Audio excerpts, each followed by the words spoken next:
I'm Robert Mack. Up front this week, the Sonics. What really happened and where do we go from here? The local and state officials did not take us seriously. Howard Schultz goes out swinging. Up front, the sale of the Seattle Supersonics. Any chance the team might stay? This may be the beginning of a national trend where professional sports teams recognize they can no longer hold a city hostage. And now, up front with the issues that matter. This is King 5 News, Up Front with Robert Mack. He's the man who persuaded you to spend $3 on a cup of coffee. But the CEO of Starbucks, Howard Schultz, just couldn't convince Seattle taxpayers or lawmakers to spend money on professional basketball. Privately, some politicians describe the Sonics as politically inept in their attempt to get $200 million for a remodel of Key Arena. Whatever happened, whatever went wrong, the fact is the Sonics and Storm have now been sold to investors from Oklahoma. Up front this week, what does it all mean and what now?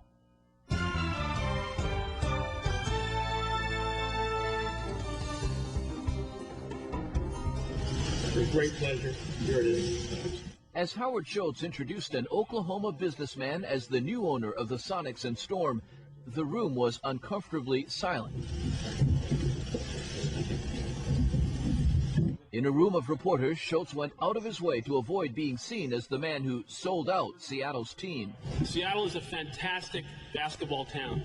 The Starbucks CEO tried so hard to convince Seattle the team might stay. With a buyer who really wants to stay here in Seattle, in Seattle, stay here and play here to keep the team here, to have these teams here local and to stay local here in Seattle. The sale of an NBA franchise. But in Oklahoma City, this is how it played. There is a lot of excitement down here. One business owner described this as tremendous for the economy here. The city had a field day picturing how it might shake out. It seems like a big old game of dominoes. We don't know where the first one is going to fall. Yeah, it's the best news I've gotten this summer.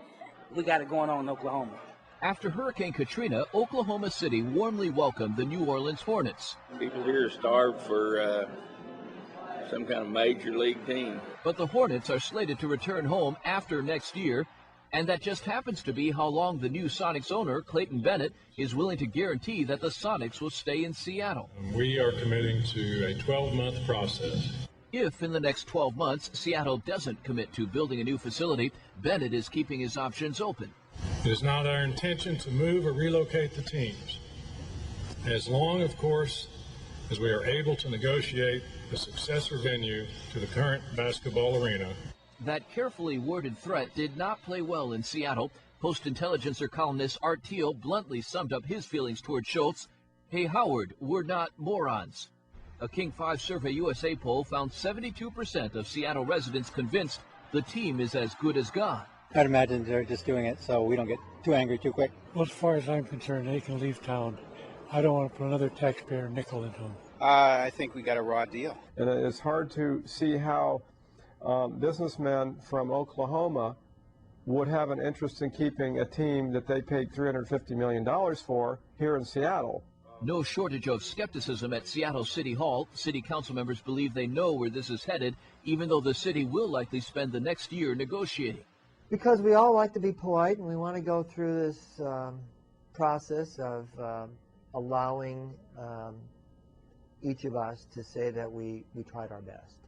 We're going to work with them and assume that they're sincere about this. And if Seattle Mayor Greg Nickels shares the same skepticism, he isn't about to say that publicly.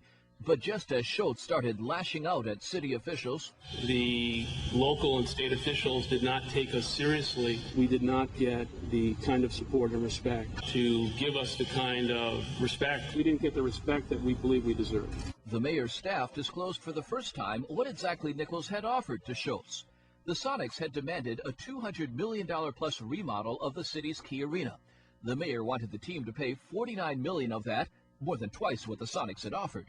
But in return, the mayor agreed to give the team all revenues from luxury boxes and suites, concessions, naming rights, advertising, and ticket sales, and to let the Sonics run the building, making more money on other events. The mayor also floated other options, including a smaller $50 million remodel that the city would pay for entirely. The mayor says the Sonics never got back to him.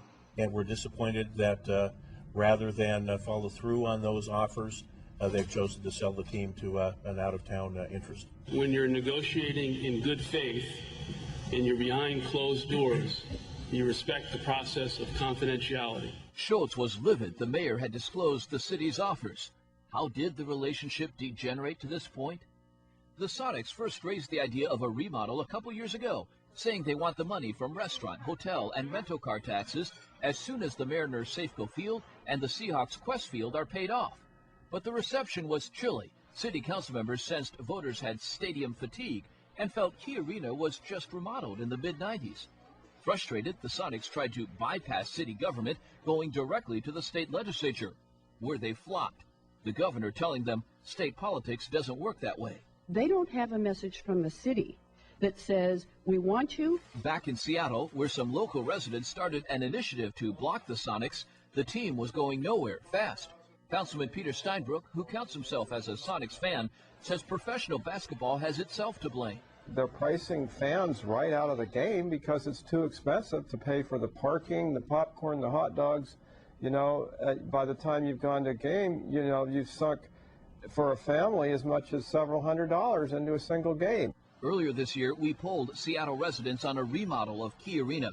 32% said they'd support it. 61% said they'd vote no. With polls like that, the Sonics did not want any kind of public vote. But the mayor insisted even the offers he made that required a major tax would need voter approval.